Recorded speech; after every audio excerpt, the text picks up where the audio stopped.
제가 오늘 말씀드릴 게 이제 고압산소 치료입니다.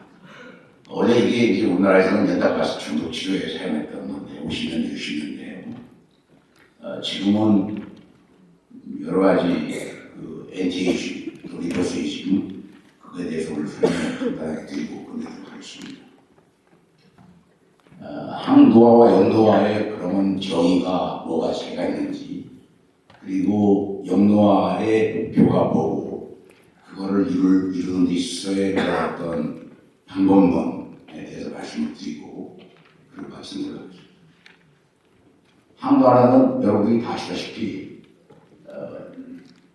노화를 진화시키는 거죠. 예를 들어서 내가 지금 60년은 앞으로 10년 넘은 70인데 그거를 20년 걸려서 70이 되게끔 하는 게 항노화죠. 영노화는 뭐냐? 60으로 그냥 40으로 바꾸는 거예요. 20년 젊어지기. 그게 올해 아주 센세이션한 논문이 하나 하버드에서 닥터 싱클리어 교수가 낸 논문을 제가 이따 소개해드리면서 설명을 드리겠습니다. 그러면 거시적으로 봤을 때, 미세적으로 봤을 때 거의 비슷한 내용인데요. 여기 보시면은 이 거시적인 거에서 보면은 줄기세포가 반드시 들어가야 되죠. 그 줄기세포는 종류가 두 가지가 있습니다. 크게. 하나는 배아줄기세포, 솜씨줄기세포. 우리는 머리 끝에서 발까지 다 분화되는 유니버셜 스템셀이라는 모든 세포로 분화되는 줄기세포를 원하는 겁니다. 그게 이제 우리가 말씀드릴 앞으로 얘기가 나올 거지만 배아줄기세포고, 그게 이번에 하버드 대학에서 또 2012년에 노벨 생리학상을 받은 교토대학의 야마나카 교수께서 발견을 하게 되는 세포입니다. 여기 보시면 줄기세포. 그러면 줄기세포만 가지고 되냐? 거기에 부수적인 여러 가지 헬퍼들이 도움을 주는 것들이 필요한데 그 중에 하나가 고압 고농도 산소 치료라는 게 대두가 됩니다. 이게 불가대두된 게 몇 년 안 됐습니다. 그동안에는 우리나라에서 제일 많이 쓴 게 아까 말씀드렸듯이 연탄가스 중독에 제일 많이 사용했고요. 그 다음에 당뇨가 있어가지고 다리가 썩어갈 때 그 치료제로 사용을 많이 했고 그게 제일 많았습니다. 우리나라에서. 근데 요즘 연탄가스 중독이 없는 것 같죠? 요즘은 강등의 연탄가스 중독이 제일 많습니다. 그 이유가 이 캠핑족들이 늘어나면서 자동차 안에서 히터를 틀어놓고 자다가 단체로 연탄가스 중독 현상이 있어가지고 제일 많이 가는 게 원주 의대입니다. 거기에 그 고압산소 치료에 제일 많은 분들이 오는 게 그 캠핑 오시면서 연탄가스 중독이 있어가지고 제일 많다고 들었습니다. 그 다음에 이제 여러분들이 다 아시는 운동, 그 다음에 약물이라고 얘기했지만 사실은 이제 면역 그 억제제, 예를 들어 장기이식, 신장 이식을 했을 때 우리가 제일 많이 쓰는 것 중에 하나가 라파마이신이라는 신장 그 이식 억제제가 있습니다. 임뮤노서프레션이라고 하는데 그런 억제제를 쓰다가 발견이 되는 게 항노화, 리버세이징 효과가 있다는 걸 발견하게 됩니다. 그런데 좋은 것만 있냐? 부작용도 있습니다. 그래서 이거는 지속적으로 지금 연구가 되어 가고 있고요. 그 다음에 식습관 다 아시다시피 금방 얘기했었던 그런 페놀 계통의 음식들, 그 다음에 포도주에 많이 들었던 그것도 페놀 계통입니다. 그런 음식들은 다 아시는 것들이고 이런 것들이 이제 거시적으로 봤을 때는 그렇고요. 미시적으로 봤을 때는 DNA하고 RNA 레벨, 노화 시계 이쪽으로 이제 들어가게 되죠. 이거를 좀 어떻게 짧아지지 않게 길게 또 하나는 그 DNA가 손상되지 않게 그게 요즘 접근하는 방법입니다.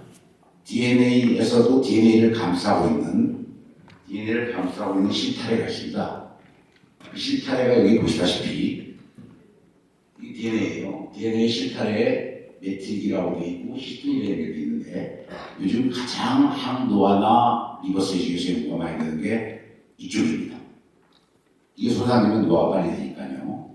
그 중에서도 특히 이제 메틸인데 이 메틸기 이거를 갖다가 우리가 학문적으로는 에피제네틱이라고 얘기를 합니다. 구성 유전체. 그래서 그만 말씀드렸던 미시적인 분야에서 연구해야 되는 게 구성 유전체. 그 다음에 텔레미어 길이라는 게 있는데요. 텔레미어 길이라는 거는 DNA 끝에 이런 캡이 있어요. 이게 짧아지면은 우리가 노화시계죠. 노화시계가 짧아지면 우리가 빨리 노화가 되고 사망에 빨리 이르게 된다 이런 얘기인데 그럼 왜 이게 짧아질까? 세포 분열이 많아지면은 노화시계가 닳는 거죠. 닳다 보면 짧아지는 거니까. 그러면 세포 분열을 안 시키면은 젊음을 유지하겠네요. 반대로. 그죠? 그 중에 하나가 이제 말씀드렸던 것 중에 하나가 라파마이신이고 좀 어렵지만은 엠토 인히비트라는 그런 여러 가지 그 약물들 또는 보조식품들이 많이 나오고 있습니다. 그래서 제가 이거는 제 나름대로 도식을 한번 해봤습니다. 어떻게 도식을 했냐? 우리가 0세에서 80세까지 산다고 가정을 했을 때 생리학적으로는 우리 인간이 나이 35세에서 40세 될 때가 최고의 기능을 가지고 있습니다. 그러니까 육체적, 정신적 기능뿐만이 아니라 세포의 기능도 이때가 최고입니다. 40세 이후부터는 노화되는 거죠, 우리가. 굉장히 빠릅니다, 노화되는 게. 이때가 세포의 최고의 기능이고, 그럼 이전에는 젊은 세포가 노화세포가 많았고, 40세 이후에는 노화세포가 젊은 세포보다 많네요. 노화세포는 독성입니다. 그렇게 보시면 돼요. 노화세포가 독성이기 때문에 이 독성이 젊은 세포의 기를 빨아먹는다고 보시면 돼요. 그래서 젊은 세포가 40 이후에는 기능을 못해요. 그러면은 노화세포를 없애주면은 젊은 세포가 다시 살아날 수 있겠네요. 그걸 뭐라고 그래요, 우리가? 재건축이죠, 재건축. 네? 아파트 재건축. 영어로는 우리가 리셋, 리본이 되는 말입니다. 그래서 그러면 이렇게 나이 먹은 거를 20년 동안 젊어지게 하는 거는 노화세포 없애주고 아까 말씀드린 해물 음식 같은 거라든가 H세를 올리는 거라든가 내지는 줄기세포를 이용할 수 있고 아까 얘기했던 고농도산소치를 이용하면 되겠네요. 왜? 그 자체가 줄기세포를 리셋하는 작용이 있습니다. 좀 이따가 설명이 나올 텐데요. 그러면 생체 나이를 20세 적게 만들겠네요. 그렇죠? 그래서 최근 줄기세포 아까 내가 말씀드린 거니까 이건 넘어가겠습니다. 그 줄기세포가 제가 얘기하는 거는 어느 특정 줄기세포, 뭐 피부만 재생되는 또는 뼈만 재생되는 이런 게 아니고 머리 끝에서 발까지 다 재생될 수 있는 유니버셜 스템셀이라는 말을 했어요. 그죠? 그게 제일 중요하다. 그래서 여기 아까 설명드렸던 겁니다. 배아 줄기세포와 성체 줄기세포. 여기 보시면은 아까 말씀드린 교토대학의 야마나카 신야 교수께서 2006년도에 셀이라는 학술지에 유니버셜 스템셀 모든 세포로 분할할 수 있는 줄기세포를 발견을 해요. 옛날에는 노벨상 하는데 30년 걸렸는데 지금은 논문 내고 나서 6년 만에 노벨상을 튑니다. 이분이 2012년에 노벨 생리학상을 받습니다. 그 네 가지 유니버셜 스템셀이 뭐냐?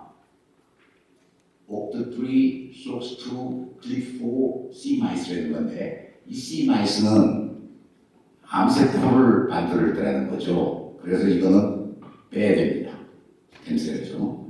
그래서 하버드에서는 이 세 가지를 가지고 연구를 합니다.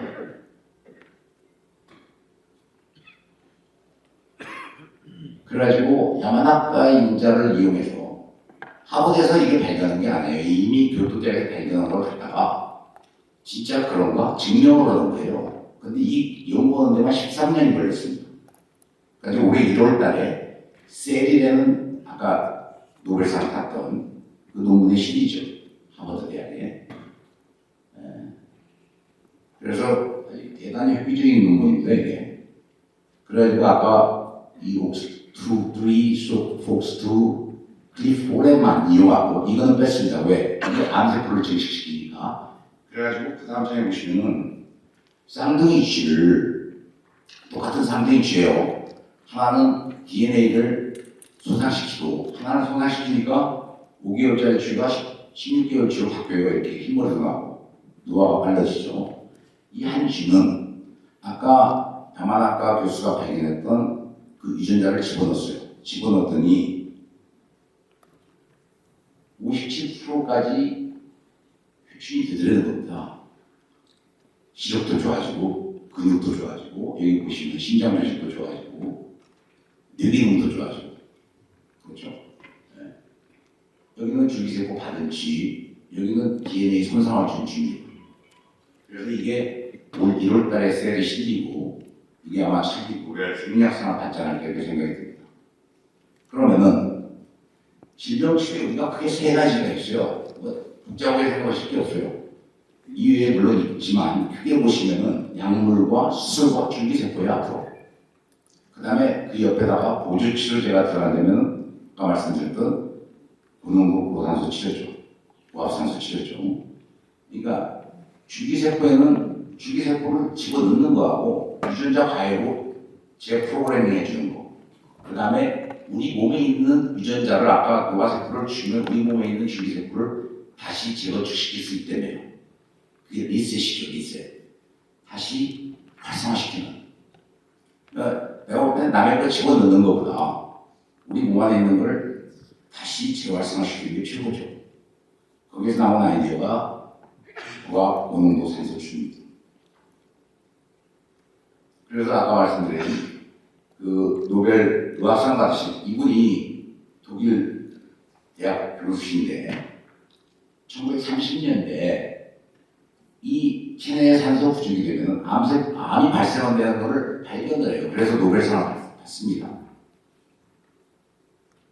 근데 왜 암이 발생한지를 몰랐어요. 기전이 뭔지. 그 기전을 밝혀내는데 80년이 걸립니다. 그 80년을 걸려가지고 이 하버드대, 존 홉킨스, 옥스퍼드대 교수님들이 2019년에 노벨상을 받아요. 80년 후에. 그 기전이 뭐였냐?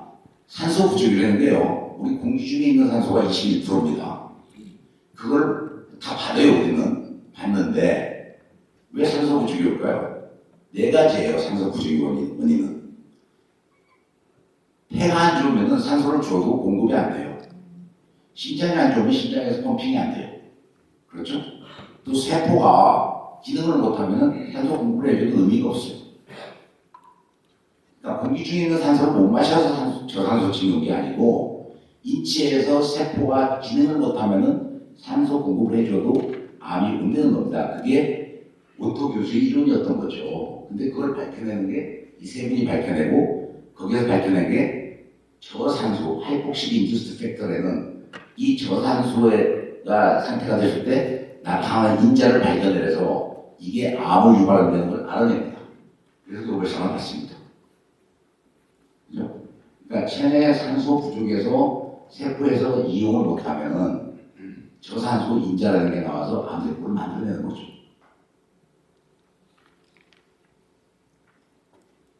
거기에다가 이 중요한 게 있습니다. 여기서 우리가 암을 치료하면은 항암제를 쓰면은 5년 생존율을 내는 게 있습니다. 5년 동안에 몇 명이서 살아날까.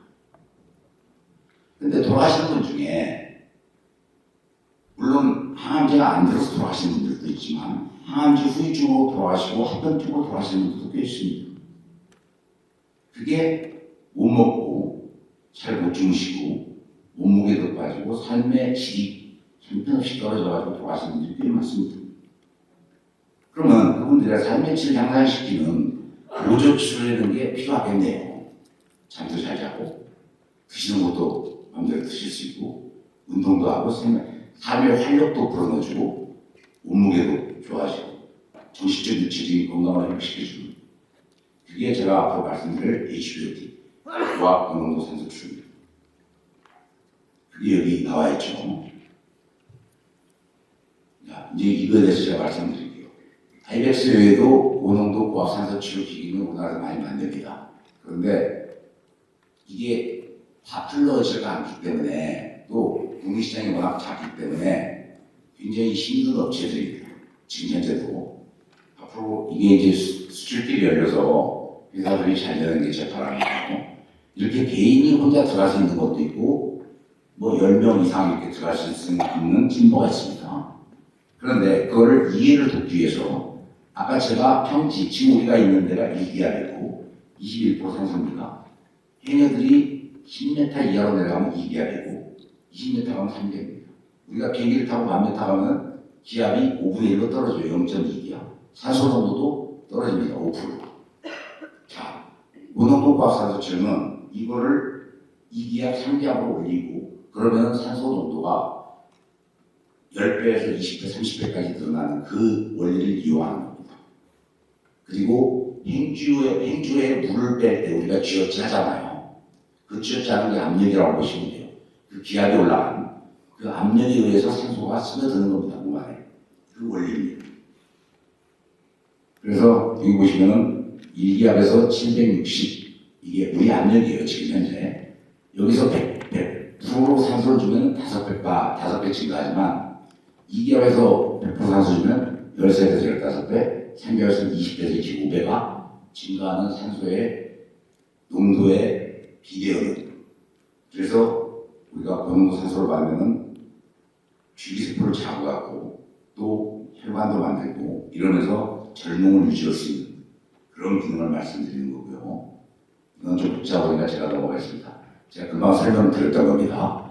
고농도 과학산소철과 10배, 20배까지 우리 몸의 산소 농도를 올려서 줄기세포, 우리 몸 안에 있는 줄기세포를 자극해서 모든 분화세포로 아까 뒤에서 보셨죠? 젊어지는 거를 그런 식의 어떤 젊음을 유지하자, 정신적 기능을 유지하자는 거고요.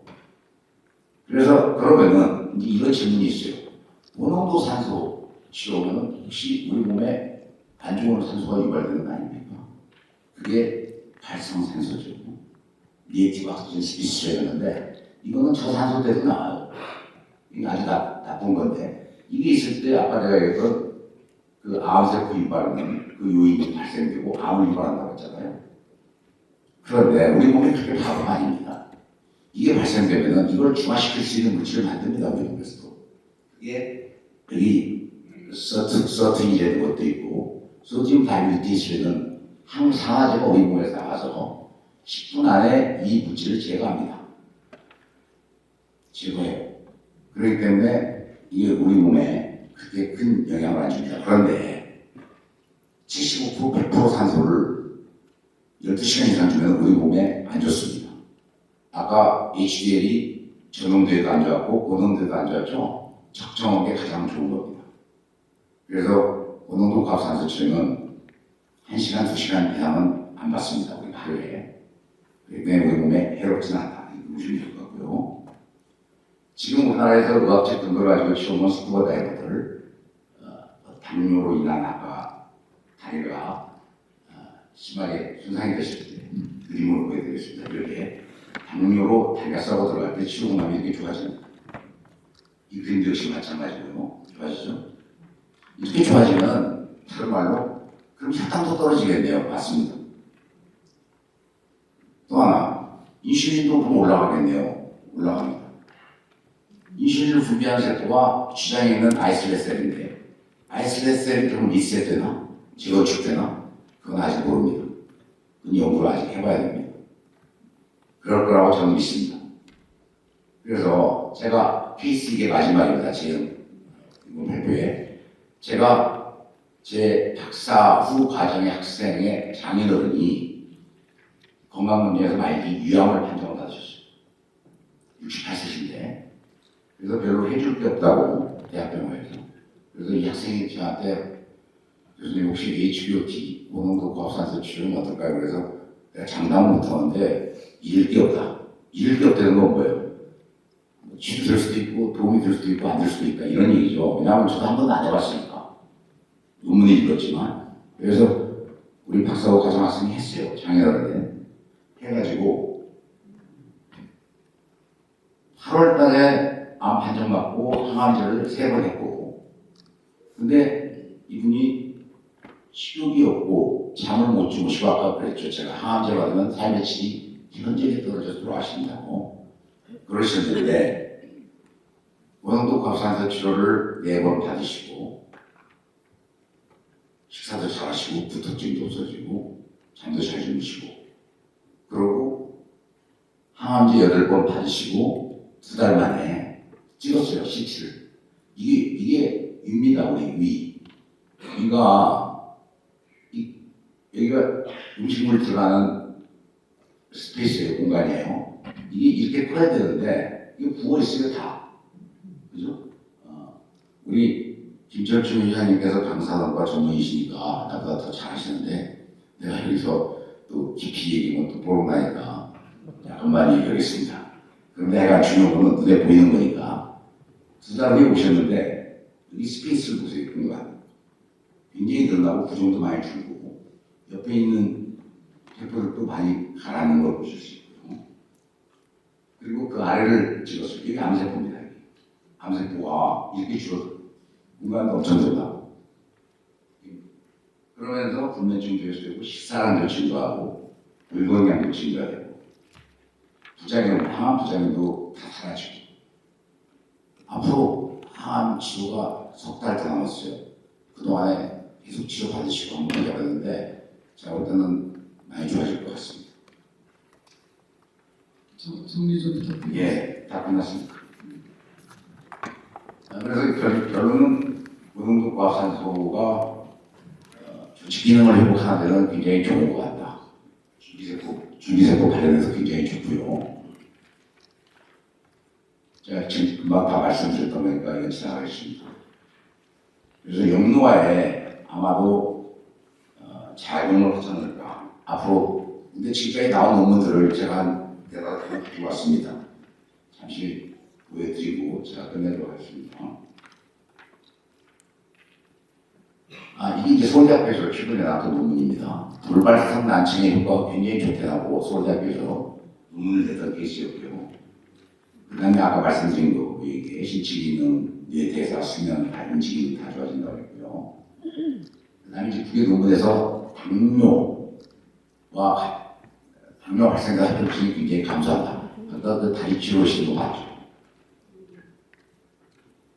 그 다음에 이게 뇌졸중이 급성은 효과가 없는데 3달 이상 된 뇌졸중에서 반신 국수가 되신 분들 이런 분들이 상당히 좋아지는 거를 논문이 나왔어요. 희망적이죠, 굉장히. 그죠? 그 다음에 이거에 더불어서 뇌졸중이 한 번 보고 끝나는 게 아닙니다. 2번, 3번까지 볼 수 있는데 그게 예방된 데는 논문이 앞으로 나올 것 같습니다. 면역 체계를 갖다 함정시키고 노화세포를 감소시킨다. 이거는 조직이 뛰어내가지고 뒤에 있는 고압산소 치료했을 때 진짜 젊어지는가를 확인해야 됩니다. 여기 보시면 콜라겐도 증가하고 피부의 탄력도 증가하고 혈관의 수도 증가하니까 우리 얼굴에 주름살이 많이 없어지는 그런 소견을 보여줬다는 거고요. 네, 이게 마지막입니다. 그러니까 이게 얼마나 걸릴지 모르겠지만 제가 볼 때는 10년, 20년 안에는 리버스 에이징이 돼야 될 것 같습니다. 여기까지 하고 끝내겠습니다. 감사합니다.